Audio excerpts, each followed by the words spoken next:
खेती को लेके हम सभी किसान वैसे तो बहुत ज़्यादा कॉन्शियस हैं और आए दिन नए नए चीज़ें नई नई तरीके और नए नए मॉडल अपनाने की कोशिश करते हैं जिससे कि हमारी इनकम जो है वो बढ़े। आज मैं मेरा एक ऐसा आइडिया आपके साथ शेयर करना चाहता हूं जिसके माध्यम से हम अगेती फसलों के साथ साथ में कुछ कम समय की फसलों का इंटरक्रॉपिंग अगर करते हैं तो बहुत अच्छा मुनाफा ले सकते हैं और लंबे समय तक लंबी अवधि तक ये फसलें चलने वाली है। तो इस तरह के मॉडल के बारे में चर्चा करने के लिए आप सभी का स्वागत है नमस्ते किसान चैनल पे। और आज हम ऐसे दो टॉपिक पे बात कर सकते हैं जिनको अगर हम यूज करें अपनाएं तो हम एक अच्छा मुनाफा ले सकते हैं और इसमें वो सारी फसलें कवर होगी जिनको हम इस सीजन में कर सकते हैं या ले सकते हैं। इसके साथ साथ अगेती सब्जियों की बुआई करने का भी इसमें बहुत अच्छा ऑप्शन मिलेगा। ये ऑप्शन ऐसा होगा कि आप आगे की सर्दियों में जो बेलवर्गीय फसलों की बुआई करते हैं वो भी ऑप्शन इसमें आप देख सकते हैं और इसको साथ में आप करेंगे तो ये बहुत अच्छा आपके लिए मॉडल साबित हो सकता है। मेरी रिक्वेस्ट आप सभी से ये है कि मेरी ये पर्सनल ओपिनियन है, आप इसमें कुछ चीजें और इजाद करना चाहें तो मुझे कमेंट में लिख सकते हैं और मेरे इस मॉडल के बारे में आप कितना सहमत हैं उसके बारे में भी मुझे कमेंट करके जरूर बताएं। ये बहुत सिंपल सा मॉडल है। हम सभी लोग सब्जियों की बुआई और सब्जियों की खेती करते आए हैं बहुत समय से और जो किसान परिवार से हैं वो अच्छे से इन चीजों को समझते हैं कि हम जो फसलों का जो अभी जो ले रहे हैं या फिर काम कर रहे हैं या बुआई कर रहे हैं उनमें और अगेती और पछेती करने में थोड़े थोड़े समय का ही फर्क होता है, कोई विशेष फर्क नहीं होता है। और उस फर्क के साथ में हम कमाई कैसे अच्छे से कर सकते हैं, डिजीज कंट्रोल करने का भी एक बहुत बड़ा टॉपिक है जिसके बारे में भी हम इसके बारे में बात कर सकते हैं। लेकिन आज के विषय में मैं केवल यही चीजें बताऊंगा कि हम इंटरक्रॉपिंग में ऐसी कौन सी सब्जियां ले सकते हैं। हालांकि इसमें हमें थोड़ी सी तकलीफ होगी क्योंकि बार बार बुआई करना और कुछ जगह छोड़ के कुछ जगह पे आप फिर बुआई करेंगे तो ये चीजें कुछ तकलीफ देने वाली हो सकती है, लेकिन आप खुद देखेंगे कि ये मॉडल कितना अच्छा साबित हो सकता है।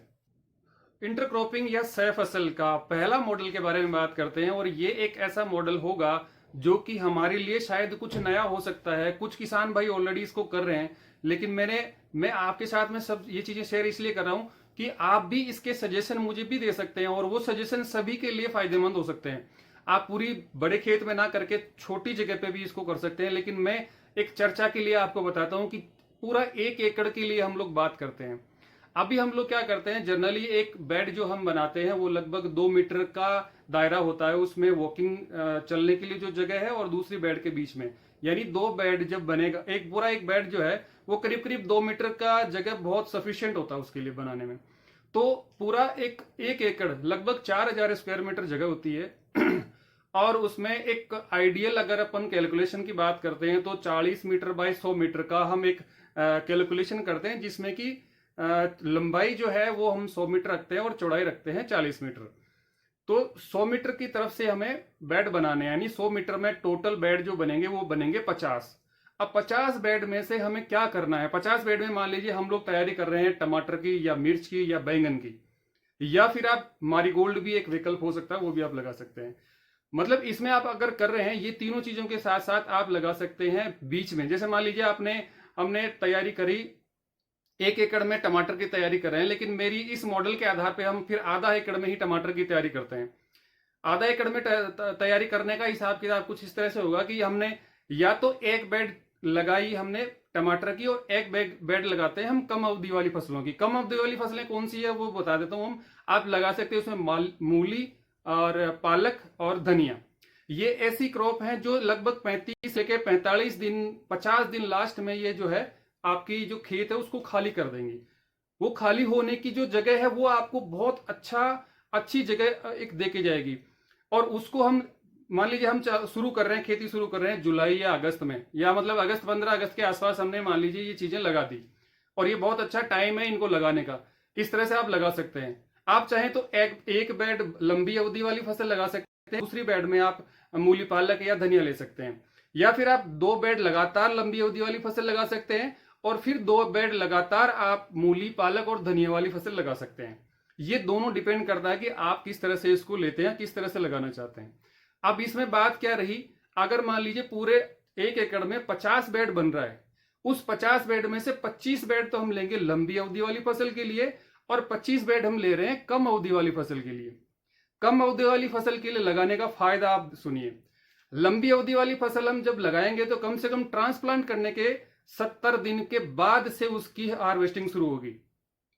उस टाइम से पहले तक जितने भी खर्चे हैं, जो भी लागत है और जो और भी नए काम है, उनको आप कवर कर सकते हैं कम अवधि वाली फसलों से, जो कि लगभग 35 दिन में शुरू हो जाती हैं। मूली, पालक, धनिया। वैसे लगाना सभी आप जानते हैं, इनमें क्या बीमारियां हो सकती है वो भी सभी लोग जानते हैं। इतनी ज्यादा उसकी जरूरत है नहीं, सब लोगों को पता है, जागरूक आप किसान हैं। लेकिन मैं एक मिक्स क्रॉप के लिए सिर्फ इसलिए बोल रहा हूं कि ये इतना अच्छा टॉपिक हो सकता है कि हम हर लंबे समय तक रेगुलर इनकम उससे जनरेट कर सकते हैं। मैं इसलिए आपको मिक्स क्रॉप के बारे में बता रहा हूं।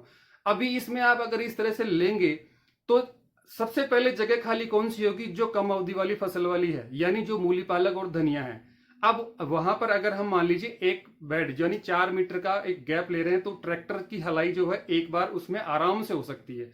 आप चाहें तो उसको ज्यादा बड़ा कर सकते हैं, यानी 2-2 बेड का गैप रख सकते हैं, तो भी ये बढ़िया साबित होगा।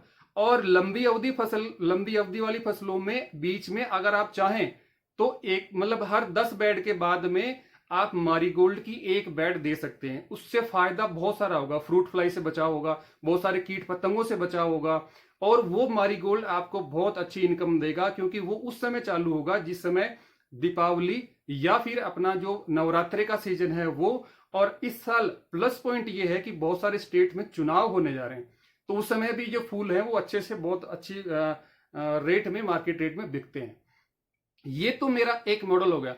इस मॉडल में एक चीज मैं बताना चाहता हूं, जैसे जो भी अपन सब्जी जब लंबी अवधि वाली फसलें लेते हैं, अगर हमने पाले से बचा लिया, यानी मिर्च की फसल है या टमाटर की फसल है, बैंगन की फसल है, वैसे ये सेंसिटिव है, पाला इनको मारता है, लेकिन अगर आप क्रॉप नेट का लेते हैं, यूज करते हैं, तो इनको बचा सकते हैं लो टनल से। अगर वो भी नहीं होता है तो हमने जो मूली, पालक और धनिया जो सितंबर में करीब 15 से 20 सितंबर के आसपास उसको निकाल लेंगे, उसके बाद में उसमें जुताई करके उसी जगह पे बेड बना के आप वहां लगा सकते हैं अगेती मटर, जो सितंबर एंड में आप लगा सकते हैं। ये जल्दी चलेगी। और जो इंटरक्रॉपिंग है, यानी जो बड़ी फसलें हैं जिनकी लंबी अवधि वाली फसलों के बीच में आप अगर इसको लगाएंगे तो ये बीमारियां भी इसमें कम होगी, और ये लंबे मतलब जल्दी इसको आप ग्रो करवा सकते हैं। जैसे मान लीजिए, वैसे हम मटर की फसल जो है अक्टूबर एंड में करीब लगाते हैं, तो आप सितंबर एंड में लगाएंगे तो कुछ रिस्क तो रहेगी, लेकिन आप लो टनल जैसी चीजें यूज कर सकते हैं, तो ये आप जल्दी इसको लगा पाएंगे और बहुत अच्छा ये मुनाफा साबित हो सकता है। मेरे ख्याल से आप अगर इस चीज पे गौर करें तो ये किया जा सकता है, कोई बड़ा इश्यू नहीं है इसमें। थोड़ी सी क्या है, काम की मशक्कत आपकी बढ़ जाएगी, थोड़ा सा लेबर कॉस्ट बढ़ जाएगा हल्का फुल्का, यानी कि आप खाद अगर डालेंगे तो आपको मैनुअली कुछ डालना पड़ेगा, आप ट्रॉली के बजाय आपको हो सकता है गमलों में डालना पड़ जाए, तो वो इस तरह से इसको आप यूज कर सकते हैं। और फसल जो अपनी लंबी अवधि वाली फसलें अगर आप उनको बचा लिए तो वही फसलें आपके फरवरी मार्च तक भी आप चला सकते हैं। नहीं बचा पाए तो उस जगह को भी आप बेलवर्गीय फसलों के लिए तैयारी कर सकते हैं दिसंबर एंड में या जनवरी में, अगर वहां पर फसल नष्ट हो जाती है लंबी अवधि वाली। तो ये इंटरक्रॉपिंग का बहुत अच्छा मॉडल आप इसको बना सकते हैं।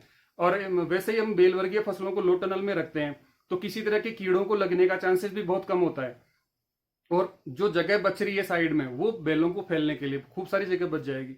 तो ये तो एक पहला मॉडल है जिसके बारे में मैंने आपको बताया। इसमें कुछ सजेशन आपके हो तो प्लीज मुझे कमेंट में लिख के जरूर बताइएगा, कौन कौन आप करना चाहते हैं, तो वो भी आप बता सकते हैं कि हम कर रहे हैं, ताकि हम एक ग्रुप बनाएं ऐसा कि जिसमें कि जो किसान इंटरक्रॉपिंग को बहुत अच्छे मॉडल पे, बहुत अच्छे तौर पे अगर डेवलप कर रहे हैं तो सभी किसानों को उसके बारे में बताया जा सकता है। अब बात करते हैं दूसरे मॉडल की। दूसरे मॉडल में दोनों ही क्रॉप जो है वो लंबी अवधि वाली हो सकती है। वो है जनरली हम लगाते हैं मिर्च, टमाटर या बैंगन, ये लंबी अवधि वाली फसलें हैं। और उसके साथ में आप लगा सकते हैं मारीगोल्ड, हजारे की खेती आप कर सकते हैं। ये बहुत अच्छा मुनाफा देगा और बीमारियों को कंट्रोल करता है। ये आप सभी जानते हैं, नेमाटोड को भी ये कंट्रोल करता है। एक बेड में अगर आप लंबी अवधि वाली फसल लगाते हैं, एक में मारीगोल्ड लगाते हैं, अगर इस तरह से भी करते हैं तो भी ये बहुत अच्छा मॉडल बनेगा। और इसमें सबसे बढ़िया फायदा इस साल, जो मैंने अभी पहले थोड़ी देर पहले बताया था, कि इस साल चुनाव होने की वजह से हजारे का जो बाजार भाव रहेगा, यानी मारीगोल्ड का जो बाजार भाव रहेगा, बहुत अच्छा रहने वाला है। नवरात्रों से इसके बाजार भाव बहुत अच्छे रहते हैं और लंबी अवधि तक इस साल इसके जो बाजार भाव है वो रहेंगे। और ये लंबी अवधि वाली फसलें आप मतलब सर्दी से बचाते हैं, तो वैसे आप सभी जानते हैं कि ये फरवरी तक भी लगभग चल जाती है। तो ये चीज आप करेंगे तो मेरे ख्याल से बहुत अच्छा साबित होगा। और फिर भी अगर आप मारीगोल्ड तो वैसे भी आप लंबे समय तक चला सकते हैं, लेकिन अगर आपकी मिर्च टमाटर या बैंगन वाली फसल है, सर्दी में अगर वो खराब हो जाती है, मर जाती है, तो उस बेड को आप खाली करके वहां पर दिसंबर एंड में या जनवरी में जब भी पाला गिरता है उसके बाद में अगर आप कुछ कोशिश करते हैं तो बेलवर्गीय फसलों की वहां पर तैयारी कर सकते हैं जनवरी के 15 जनवरी या 20 जनवरी के बाद में। तो ये हमारे लिए मॉडल बहुत अच्छा साबित होगा। मुझे लगता है मेरे द्वारा दी गई जानकारी को आप लोग समझ पाए होंगे। ये मेरी ओपिनियन है, मेरी राय है, और इसमें आपके कुछ ओपिनियन अगर ऐड होते हैं तो मुझे बहुत खुशी होगी और बहुत सारे किसान भाइयों को इसके लिए वो बेनिफिट मिलेगा।